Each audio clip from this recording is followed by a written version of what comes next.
A baby is kidnapped by an IRA terrorist. The terrorist is the child's father. If the baby's not treated immediately, he could die. All new Jag, CBS Friday. Nobody knows me like me. CBS. Welcome home.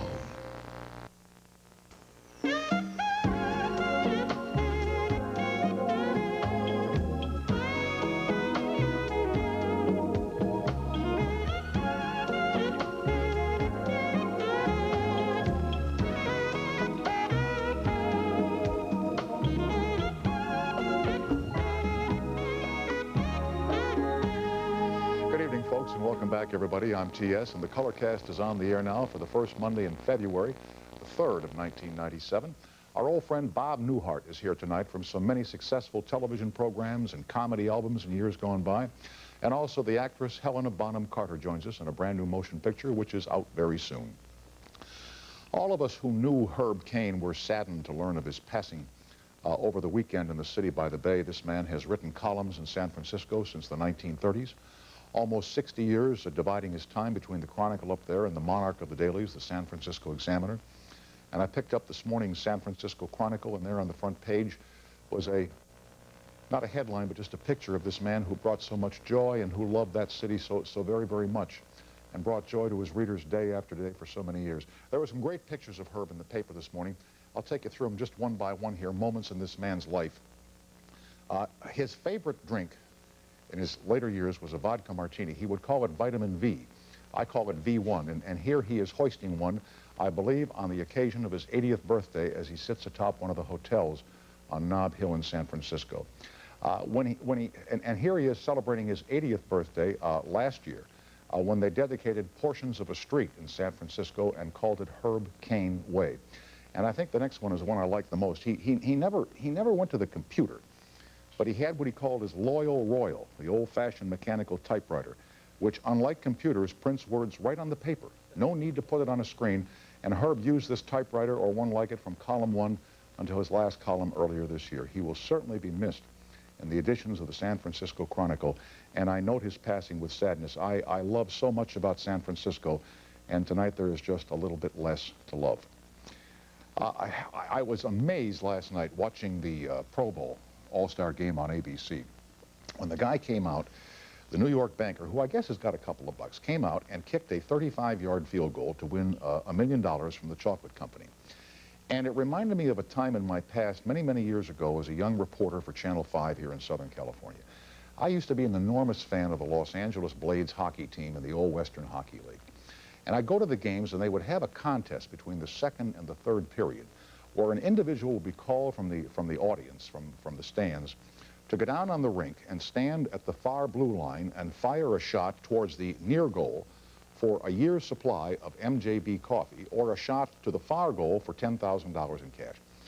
And I watched guys and gals go down there for months and take these shots, and they would always try and whack them too hard, and the puck would go off line or go off center and skew away from the net. And I said to my then wife, I said, you know, if I ever get a chance to do this, I said, I'm going to hit it like a golf putt. You know, it's on ice, it's a puck, and it will slide, and I'll have a much better chance of winning the coffee, or possibly the $10,000, if I do it very, very gently. So one night, lo and behold, they called Tom Snyder, 1362 Angelo Drive, Beverly Hills, California, and I go down there on the ice, and I'm all set to go, and I'm telling myself, now just take it real easy. And I get over the puck, and I just give it a very gentle putting stroke like that, and the puck moves that far. And 16,000 people in the sports arena, boo, girls' room. Well, let me tell you, the one to the far goal is still in orbit somewhere. I hit it so hard, I didn't get the coffee and I didn't get the $10,000. Anyway, Bob Newhart with us tonight with possibly news of a new sitcom here on CBS, and then a brand new motion picture. With Helena Bonham Carter, and of course you on the toll-free as time permits. Settle back, fire up the Colortinis, and watch the pictures as they fly through the air.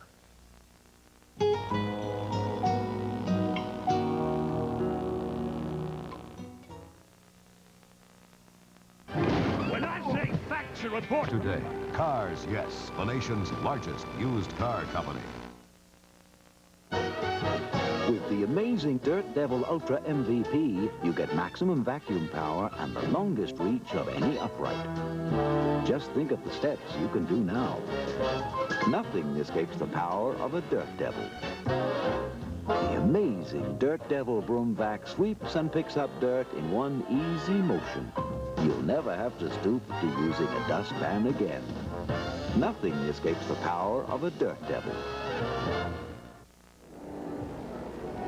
TV Guide says the man sitting with me tonight ranks number 17 on their list of the 50 greatest television stars of all time.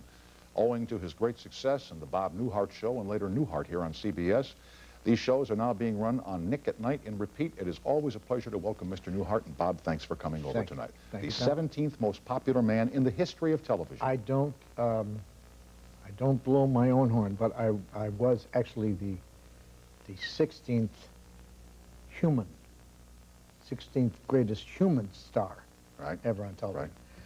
Lassie was number 11. I see. And, so there should be an asterisk by 17. So yeah, that kind of rankled, you know, because, I mean, I did 14 years of learning lines, and all Lassie did was, hum, hum, hum, you know. Yeah, and Grandma fell on the ice, and she's floating now on the ice, hum, hum, hum. But we better get down there. She's starting to slip off. And all they, hum, hum. You're a great Lassie. Thank you, yeah. I didn't realize till just now that. I mean, I had to learn lines. All the dumb dog just, and he's number 11. Or she, I don't even know. It's a he, actually. It's a he. Yeah. Depends on which one. I'd be interested, do you watch Newhart on Nick at Night at all? When I think of it, I do. Yeah, okay. Yeah. Do you notice any difference? Because I'm told they run them just a little bit faster than they used to run them, that they compress them somehow to get more commercials in, and I wonder if you'd notice that. Well, what they do is they take the tag off. But we always knew that when we made them. We always did like a 30-second a minute tag, and in syndicate that had nothing to do with anything, and we knew in syndication they'd get lopped off. So. Mm-hmm. And when you see yourself 20 years ago, 25 years ago, what I mean, I hate it when they run old stuff of mine. I hate it. It was. I wish I'd enjoyed it more. I mean, I enjoyed it, but I wish I mean, there was a time with the Bob Newhart show on Newhart, on the MTM lot, and we just weren't aware that it was a golden age. I mean, you had, as you well know, Saturday night was All in the Family, MASH, Mary Tyler Moore, us, and Carol Burnett. That's right. And and people stayed home. And people, it was like Lucy. They wouldn't go out on Tuesday night. That's right. You know, but we were so busy doing it. Yeah, you had no idea what you were doing and how long it would the last. writing was so good. It was just, you know, it all starts there. I mean, I started as a writer, so it all starts with the writing, and it was awful good writing. So in real life now, Bob Newhart is a grandfather, and his wife Ginny's a grandmother. He's a grandfather. My daughter and my son-in-law live up just north of you, and just moved to San Rafael. Oh, surely. My daughter, my other daughter, Courtney, is going to school in San Jose. I put the entire month of July last year aside. Said don't, because that's when she was due. Oh, okay. So. And you and Ginny were going to go up. Ginny and I flew up. And one day led to another. One day led to another. Courtney was coming back from Belize, and we had to meet her at the airport. And then they decided to induce the baby. So it was a Sunday, and we sat there, and it was 10 o'clock in the morning. It got to be 6 o'clock, and there was no... Well, sometimes first babies are forever and ever and ever. No sign at all. So Joseph talked to the doctor, and the doctor said, look, it's going to be another 2-3 hours, so why don't you and Ginny go and get something to eat? So we drove to a Good Earth in Marin, in Loxford. Yeah. And as I walk in, the girl that was going to see this said, we got a call, and you're supposed to go back to the hospital. So I got a call, and someone on the phone said, have you ever seen the Bob Newhart show? And she said, yes. And the voice on the phone, my son-in-law said, well, a man is going to come in there in a few minutes who looks exactly like him. Tell him to get back to the hospital. So there are advantages to being on television. Yeah, right. So we went back. And, but I like the way he says, he's going to look just exactly like Bob. He didn't say it's going to be Bob, it's going to look like Bob.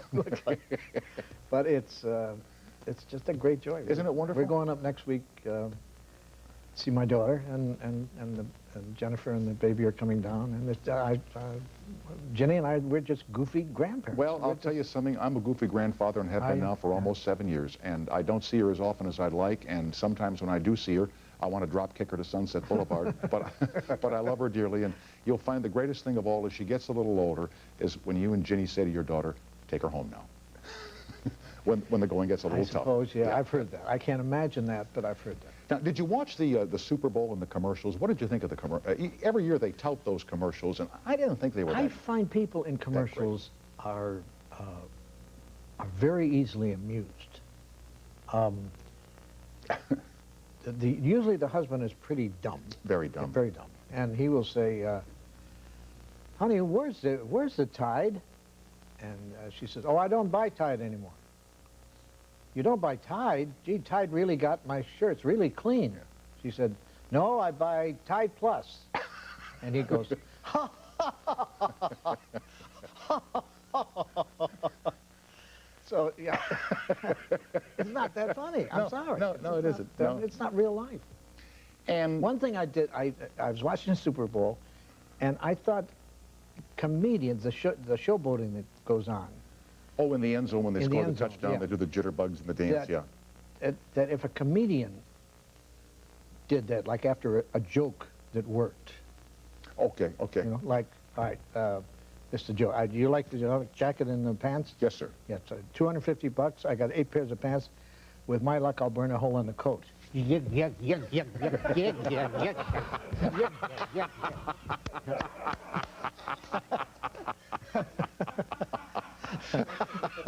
you? I'm going out with a girl. As a matter of fact, she works for a magician. He cuts her in half.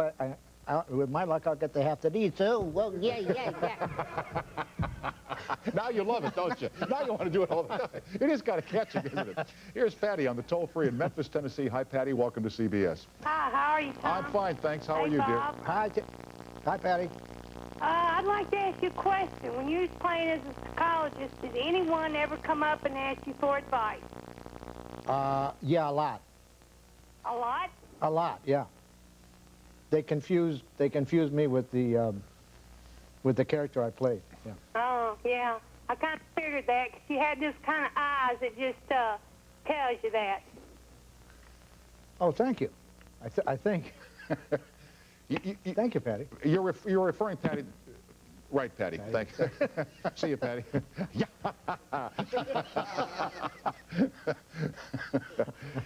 I mentioned that part of your success came early on with record albums. You did record albums that were #1 and #2 for months and months and months. In fact, I think your record for longevity as #1 was recently broken by a rock group. I was told, my son-in-law is in the music business, and he told me that I had a record which I wasn't even aware of for 35 years. I had the #1 and #2 album in the country. Consecutively? Yeah, for the most number of weeks, and it was recently broken by Axl by Guns N' Roses. Guns N' Roses. Which, even though I hated to lose the record, at least it happened to a friend, you know. You know, Axe and I talk all the time. We talk all the time all on the phone. Yeah, right. So I called him up and said, congratulations. Morning, noon, and night. And these albums. You mentioned the record album, and you mentioned Herb Caen, because I played The Hungry Eye in maybe July of 1960, and of course Herb, you know, was a major influence. Sure. And a nice, darling, wonderful man, and very nice to me at that time, and part of my life. That's when you, I won't ask you to tell the story again, when you met Mr. Belvedere. Yeah. It's been pretty hard for me to enjoy any Belvedere pictures. Yes. Yeah. We will continue with the button-down mind of Bob Newhart. The toll-free is up and running, as you know. If you're listening on the radio and can't see the screen, it's 800-952-2788. Back after this break.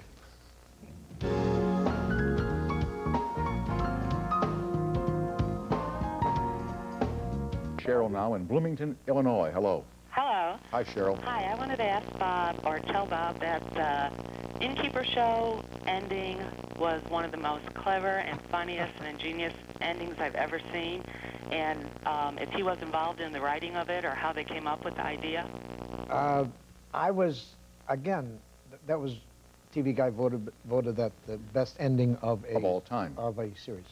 And it was, I can say that because it was my wife's idea. It was Ginny's idea. We were at a party. This was in the 6th year of the show, and I thought maybe I was going to leave at the end of the 6th year because they kept moving us all over Monday night. Try to find Bob this week, you know, that kind of thing. And, well, that was before we invented Big Comedy Monday. Yes. No. We started Big Comedy Monday. Anyway. Well, we didn't call it Big Comedy. We didn't call it. You're right. So we were at a party, and I said, I don't know if I'm going to do another year because, you know, they keep moving us around. They won't settle us anywhere. And she said, well, if this is the final year, the final episode should be a dream sequence, and you wake up in bed with Susie. And I said, what a great idea. Susie was at the party. Fabulous idea. And I told her the idea, and she said, if I'm in Timbuktu, I will fly in for it. Now, what we did, I told the writers, and they did a marvelous job of fleshing it out, where the Japanese by the end. But what we did is we put in a phony scene, because the tabloids have a way of getting a hold of, no matter what you do, of the final episode, and then they spill it. So we wrote a scene in, rehearsed it, where I get hit with the golf ball, and I go up to heaven, and it's George Burns, and George and I talk. Oh, it's God. He had never any intention of shooting. So the crew was the final show. The crew went out to dinner, and we brought Susie and snuck her in, and the minute we pulled the flyers back, the audience went crazy. They saw the old set. They recognized the bedroom set and started applauding. It was magical. Yeah. It was wonderful. It was a great finish. And by the way, you know how important a great last show can be, as do I. Well, I never missed the first show, and it was just, we were just talking about it last week. Oh, thank you. It was great. Thank you, Cheryl. Okay, Cheryl, thanks for joining us tonight. Thank you. All right, bye-bye. Bye. When you were making the comedy albums, which were very successful, you did a picture with Steve McQueen called Hell is for Heroes. Hell is for Heroes. Right. Have you made any movies since, or was that the one? Several. Yeah. Oh, okay, I'm sorry. No, it's all right. I'm not conversant with your movie career. Not a movie career. A lot of people are not conversant. My last 2 movies have gone directly to the airplanes.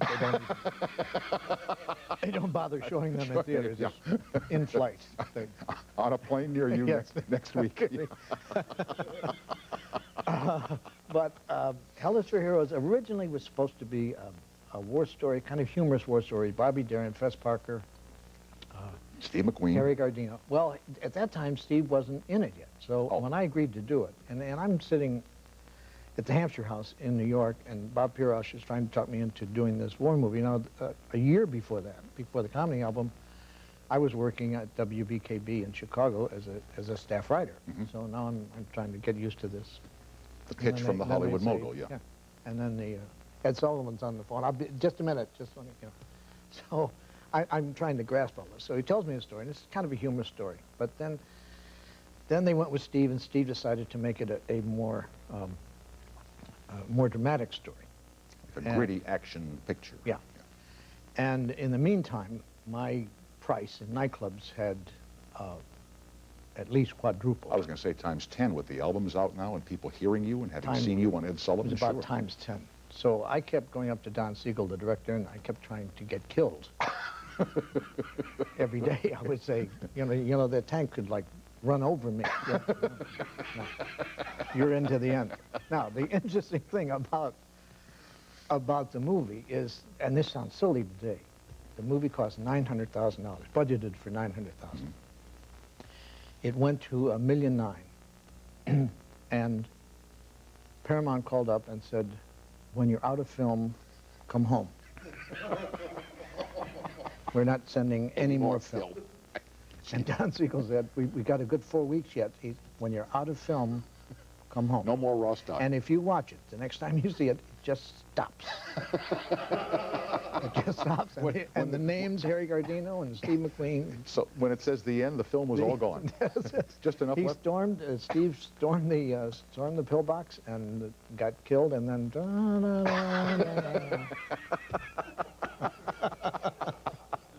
Now, $1.9 million today. Not even the main titles. No. There was a story done on you and some other comedians back in the 60s by Time magazine, and they lumped you in with Lenny Bruce and some others, sick comedians. Yeah. I never thought of you as being in the Lenny Bruce mold. Well, it was, or the sick, although you did a Lincoln routine that... Well, I think that's why. There was Lenny Bruce, Mike and Elaine, myself, Shelley Berman, Johnny Winners. We're at that time called the sick comedians. Yeah. Because we were dealing in areas other people, dead presidents. You didn't make fun of dead presidents as I did, and you didn't call funeral homes as Mike and Elaine did in that hysterical routine. What was the link? It was Lincoln talking to his agent, wasn't it? It's Abe. Well, the point of it was it was based on a book called The Hidden Persuaders by Vance Packard, who recently died. And the point of it was if there had not been an Abe Lincoln, although there was, the public relations people, if they were as efficient as they are today, would have created an Abe Lincoln out of the guy in office. And this is a conversation between the PR man talking to Abe just before the Gettysburg Address. And one of the lines he says is, Abe, would you please read the bio? Because you keep getting it wrong. He said, no, Abe, you were a rail splitter, then an attorney. See, Abe, you wouldn't give up your law practice to become a rail splitter. So just read the biography and trust. Where does all this come from? Where does this come from, Robert? Well, I wrote that because I couldn't afford anybody. I'm still most proud of that because I think it still holds up, that routine. Would you mind retelling the Lenny Bruce joke that I read this afternoon about the kid who lives missionary? With the missionary? Yeah.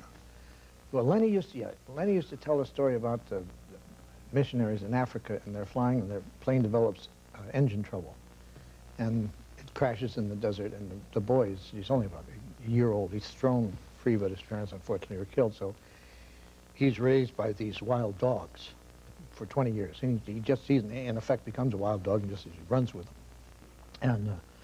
And 20 years later, their search party comes upon the boy, and realizing they see this boy running with these wild dogs, so they bring him back to civilization. And he's very slow at first. He has a lot of trouble, and they put him in kindergarten, but then he starts to catch up, and within 5 years he's in high school, and then within 3 years he's ready for Harvard. He's in the second year of Harvard, graduates. He's about to go on to postgraduate school, to law school, and he was killed chasing a car.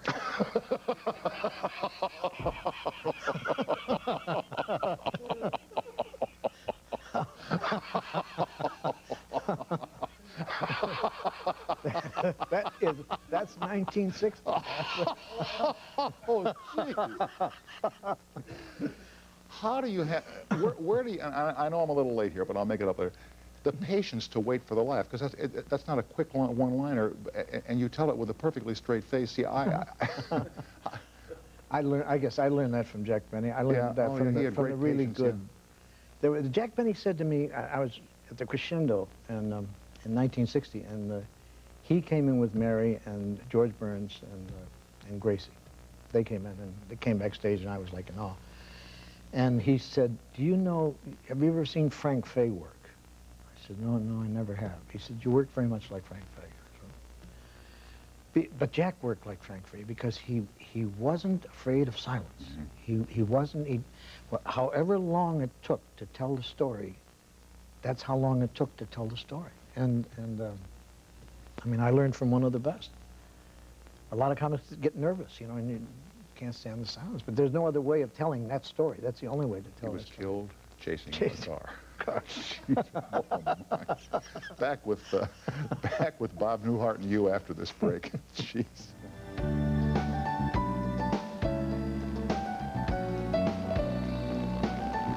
CBS for about 3.5 years. Right. What's your favorite moment? A couple of years ago at a party in Pasadena, Angela Lansbury grabbed my ass, honest to God. What about you? Same, except it was morally safer. Wow, really? Everybody Loves Raymond, Friday. It was a pleasure. A child is kidnapped. Falling in love could jeopardize the case and end this investigator's life. Valerie Bertinelli, Harry Hamlin, Night Sins, February 23rd. Heather on the phone in Grays Lake, Illinois. Hi, Heather. Welcome to CBS Late Night. Hi, Tom. Thanks very much. Hey, My pleasure.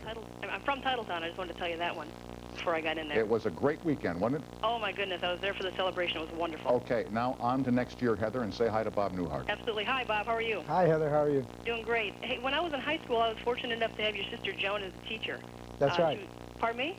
I'm saying that's right, and you could be making that up, but she is a teacher, and I'm sure you had her, because you don't sound like someone who would lie. Mundelein, Illinois. That's right.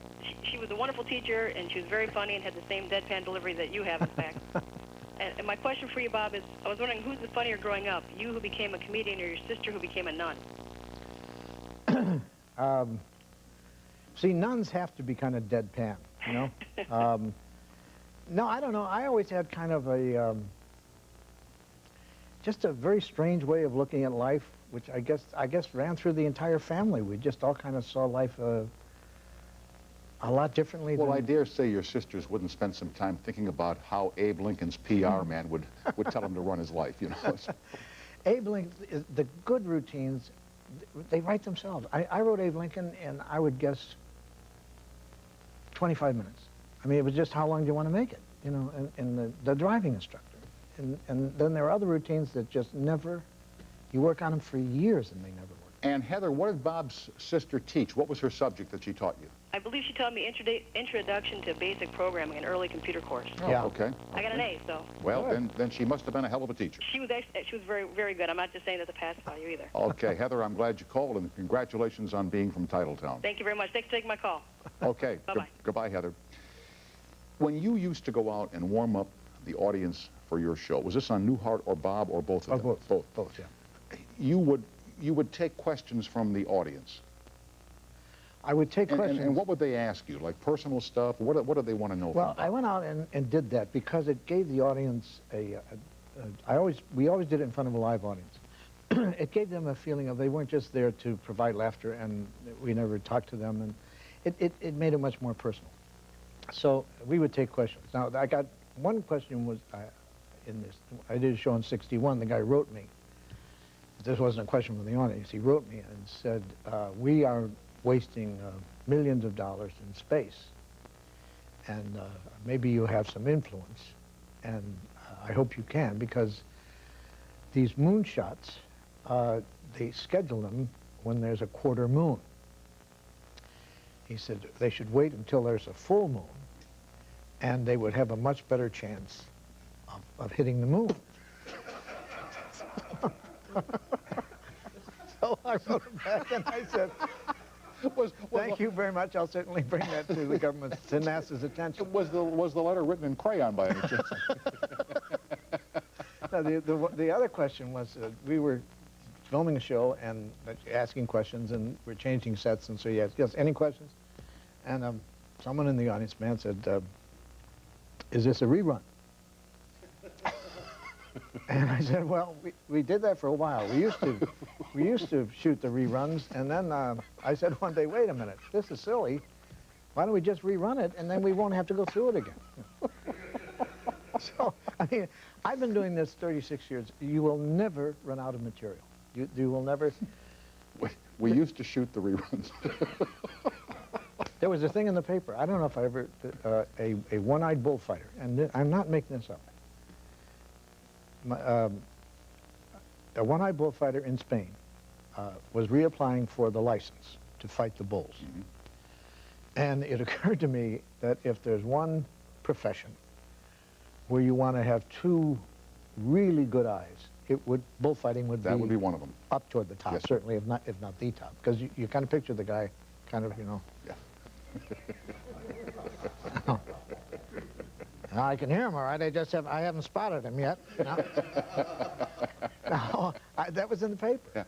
Yeah, yeah. Another sitcom for Bob Newhart. Maybe, yes, no? We're huddling, I think is we're having confabs, and there's a possibility that it could wind up in the pipeline. Yes. And do you take a meeting now and again about this, or? I'm having a meeting tomorrow. Is that right? Yes. Really? And it couldn't happen, but I enjoy it. I mean, it's what I do. It's and by the way, you happen to do it very well, better than most. Well, but I enjoy doing it. I enjoy the process of. Would it be on the network that was your home for so many years? It would be here. Be right here. Well, come on back. Come on home. What a catchy phrase. Yeah. You have my friend Rickles on this week, I understand. Don will be on Wednesday night. Do you ever go on with him? Have you ever worked with him, appeared with him? I can't recall seeing the two of you together. Yes, I have. He was host of the Tonight Show, and I came on with him. And then one time I was guest host of the Tonight Show, and he came on. So we have. Would you ever, the two of you, come here? No. No. Okay. He's a friend and all, but no. No. I'll give him your regards on Wednesday, and I thank you for your kindness to me coming over tonight, and I sure hope you come back to CBS very soon. I always enjoy it. Okay, thank you, Robert. Bob Newhart is the guest. Next, from the movies, Helena Bonham Carter, and you on the toll-free after this break.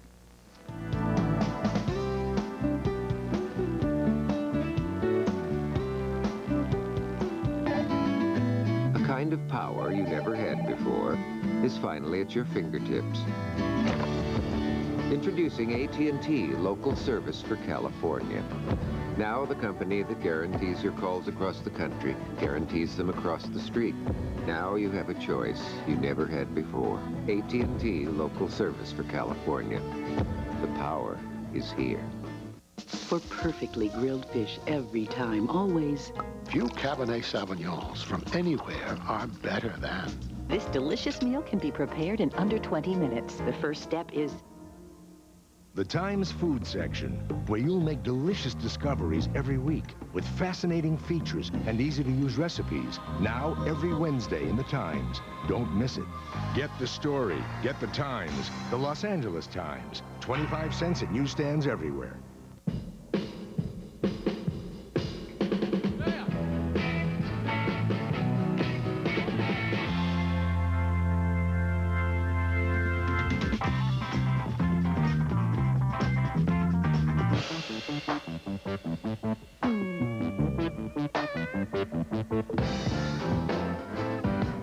You want more?